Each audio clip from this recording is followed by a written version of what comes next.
Thanks, Senator Hoeven. You know what sets my hair on fire?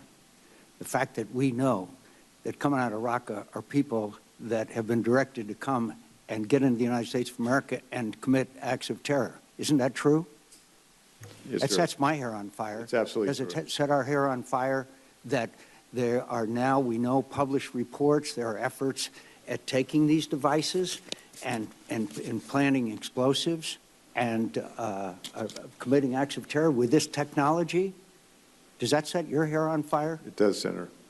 And they're developing technology right now to put, one of the reasons why there's been some of the ban on what can be brought on an airliner sets my hair on fire right now. So I'm really worried about offending every ambassador in Washington. That's what always been one of my greatest concerns, is how they feel, and I certainly wouldn't want to offend their feelings. But the fact is that there are people being trained in Raqqa today that are leaving Raqqa and trying to get the United States and use various devices to commit acts of terror in the United States of America. True? It is true. Thank you. So maybe we ought to put a little perspective on this in our hysteria. If I could add to it, Go ahead. Senator, we know there's somewhere in the neighborhood of 10,000 European citizens who are in the fight in the Caliphate, Iraq, and in Syria.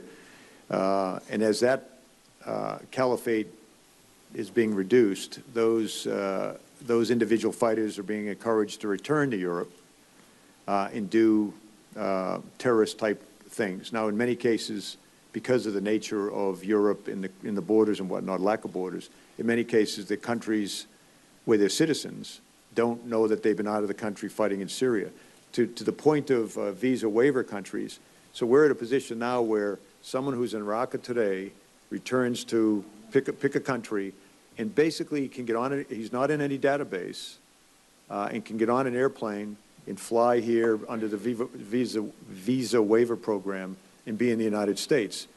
That doesn't keep me up at night too much, but it does keep me up. So we're looking at visa waiver. We're looking at all kinds of ways to keep these people out. I want to make sure that we are not restricted from looking at anybody's electronic device, given the public information that we know of their attempts at trying to develop these capabilities in order to set off bombs. Also, by the way, it does, I'll tell you what does set my hair on fire, and that is that we now have Phoenix, Arizona as the major distribution point for Mexican-manufactured heroin coming into this country across the Sonoran border. Is that true? It is true, Senator.